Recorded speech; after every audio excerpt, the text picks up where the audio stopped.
On the last episode of Miller Watch, Ezra Miller, charged with felony burglary. Will this person finally get the help they need? Or will the Flash come crashing down all around them? Find out on today's new episode of Dragon Ball Z. Jill never heard that epic intro that we got every Saturday morning in my household. But, of course, Ezra Miller is the star of today's video again. I'm going to sound a little uninterested, a little unenthusiastic, and kind of get through this quickly because, to be completely honest, I am a little uninterested and unenthusiastic. It's kind of getting obnoxious and boring to cover at this point, but there was such a massive update to this that I felt like it would be really clout chasey and a disservice to not cover. I think it's very, very much a case usually where people cover the very negative things that happen and then they neglect to cover any follow-up or anything after it. Of course, to give you the groundwork really, really quick, I do have a bunch of videos on this, but Ezra Miller, the star of The Flash, had a lot of altercations with people, of course, with the choking outside of an Iceland bar, things that got recorded, an arrest video, just all kinds of stuff happening in different situations. The whole thing, there was allegations of grooming someone named Takata Iron Eyes. Cool name, by the way. I like the last name, or the second part of the name. I think that's pretty cool. Makes me feel like my name's boring. But there were all kinds of different issues in terms of what was going on, even eventually in Hawaii incidents, pleading no contest to a single count of misdemeanor disorderly conduct and paying a $500 fine and all kinds of other stuff. Harassment allegations of having flashed a gun at someone over a stupid ass argument about Parcheesi, all kinds of other stuff. And of course, here we are now today, which is essentially, I should give you the date and I honestly forgot what it was, August 16th, 2022, where a apology has finally come out. Now, you might think that this is a Will Smith level apology, took months to reflect on, come back with, a big apology on camera, everything. Starts with the sigh, maybe a little tear. No, nothing like that. Now, here's the problem I have with all of this before we read the apology, is that there was nothing. There's no on-camera appearance. There's nothing like that. Now, I understand that you can't sit and really unironically grade apologies like, well, this one's a C tier, that one's S tier, great job, other than as a meme, little goof, little gaff. But when it comes to Ezra, this was not a great look anyways. I mean, it's better than nothing, but what it ended up being was one of Ezra Miller's, I guess you'd say, representatives for the actor. So whether that be a agent or a lawyer or whatever, who knows, but actually issuing a statement to Variety that got picked up, that Ezra Miller said, having recently gone through a time of intense crisis, I now understand that I am suffering complex mental health issues and have begun ongoing treatment. I want to apologize to everyone that I have alarmed and upset with my past behavior. I am committed to doing the necessary work to get back to a healthy, safe, and productive stage in my life. Of course, Variety, again, like most of the people who cover this, is more worried about getting in trouble, like over pronoun stuff, than they seem to be about the story itself.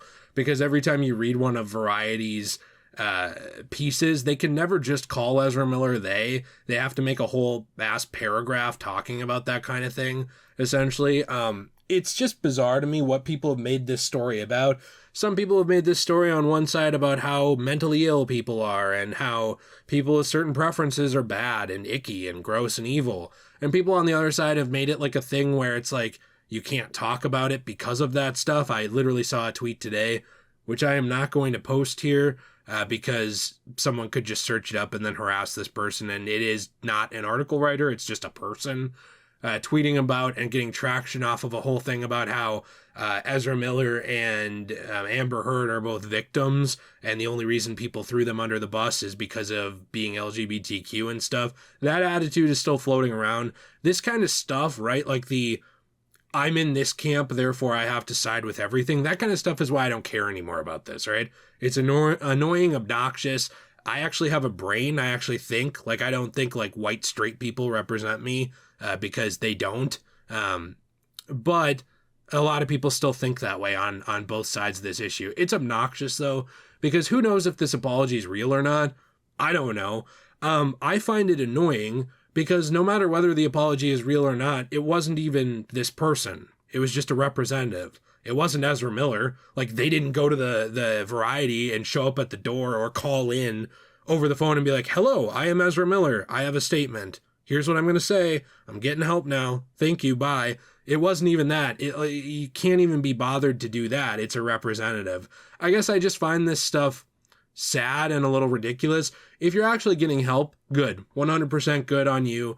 I am happy about that because some of my favorite actors are people who I believe are reformed people who had a very troubled past. One example of that is Robert Downey Jr. Now, I know Robert Downey Jr. in interviews and stuff like that is very tired of people trying to bring this shit up, but it's very, very, there's a very clear past and recorded documentation of where Robert Downey Jr. was as a young man compared to where Robert Downey Jr. is now. That's very obvious. People change, you know? Another example of that for me is someone like Mark Wahlberg. I know this one's a little bit more up in the air for some people who are unwilling to forgive it, but where he was literally involved in gang violence, racist gang violence as a young man, and went on to reform and become a better person for it. I know some people think you can't reform. Some people think you can't become a better person. I don't believe that at all. I don't care what background you are, what religion you are, what gender or sexuality you are, what color your skin is, any of that crap. That genuinely doesn't matter to me at all. Never has, and it never will, as much as it matters to the internet for some reason. You are capable of change. There's a few things I think are not, just my own personal opinion, not to go off on a tangent. I very highly doubt people who touch kids are open to change, and even if they are, I don't want them in general public. And one of my big issues with Ezra Miller is that I'm not saying that happened, and I'm not even trying to be like, I'm not saying it, but look here. But there is a lot of allegations and stuff of grooming, of different stuff with people who are underage traveling with Ezra Miller, of all this stuff. And it's not just the assault, you know, it's not just all this crap and all this baggage and all the stuff people get bogged down with identifiers and stuff like that are all made up anyway, by the way. Literally every pronoun is fucking made up. They're all made up. He, she, him, her, them, they, whatever. I care about the heart of a person. I care about their actions. I care about who they are and what they represent and what they want to be. I don't care about all this other stuff around it, all the wrapping paper and the tinsel and bow. What I care about is what kind of person Ezra Miller really is. And for me, when I'm watching footage of someone choke a woman outside of a bar and throw them to the ground, when I'm watching an arrest footage where everybody else is the problem except the person being arrested, and then, I don't know, on top of all of that, you can't even apologize yourself. You have a representative. I just don't know how seriously I take this on either side. I'm not like against Ezra Miller getting help. I hope that happens. But you know what? Call me bitter. That's fine. If any of us, whether you support Ezra Miller or not, at street level went and did any of this shit, we would be in jail. At minimum, very messy lawsuit. Minimum. And that is even if somebody just wants to be a dick about it and not really go after criminal charges, but go after your money. There's many avenues somebody could go after for you choke slamming them or for any of the stuff going on with Ezra, flashing a gun, stuff like that. You or I go and do that, we're probably going to end up with a bullet in our head, and we're going to be, somebody's going to be doing an autopsy to see if the police were in the right or the wrong. You know what I mean? Like, that's just how the world works. People with money and power get away with all kinds of stuff, and I understand that people are able to change, but what's the difference to me between this and some of those other examples of people changing? It's not that money didn't run in Robert Downey Jr.'s family, but it's that the time was put in and help was received, and there was punishment for the crimes committed. There was punishment for the things that happened. There was no letting off the hook. There was no, well, I went and saw a therapist, I'm good now, nobody cares. None of that. And that's what I feel like this whole thing is leading towards. Do I want this person to get help? Absolutely. Do I want this person to reform their life? Absolutely. Do I want the Flash to do good? And, and for this person to reform, then for the Flash to be a fun thing for me to go watch? Yeah, 100%. But I'm not an activist. I'm not changing the world. But if this stays the way it is, just this sort of smokescreen thing where there's no personal accountability and nothing like that, and people are getting all wrapped up in the random crap around it, and there's really no substance to any of this, I just don't care anymore, you know? I'm interested to see what happens. Actions speak louder than words. If there are no consequences legally for these things going on other than $500 being paid, that is a joke. That's a disservice to you and me, whether you're the hardest core Ezra Miller simp of all time or the biggest hater of Ezra Miller all time. The fact that people like you and me choke slamming a woman, or a man, by the way, would land us in jail or prison or get us sued, and it's not happening with Miller, is annoying to me. And the fact that there was no personal apology given yet is annoying to me.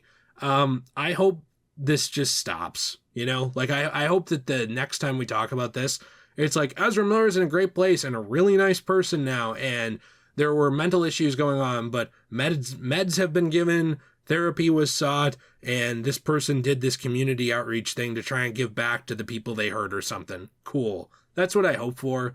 But as of right now, I'm just annoyed, bored, and I find it obnoxious. So I'm interested to hear what you think in the comments down below. Do you think this was a real apology? Do you not? What are your thoughts about all the tinsel and foil around all of this and everything everyone has made it about? I'm interested in that because I just find that obnoxious as well. And what are your thoughts about change? I don't know. This is just me, you know, this is my channel, so I get a soapbox once in a while. It's all I get, don't take it from me, please. But I know that I was not a very nice person 10 years ago. However, I wasn't assaulting people, but I wasn't a very nice person, especially compared to now. So if you still think I'm a dick, you would have hated me then.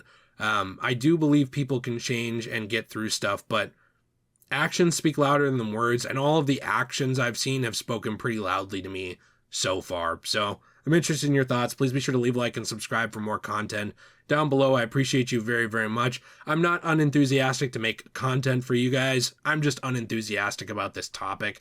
It makes me sad to see people with lots of promise and future and fans and things like that throw it away. So I hope you have a fantastic day, and as always, everyone, stay shway.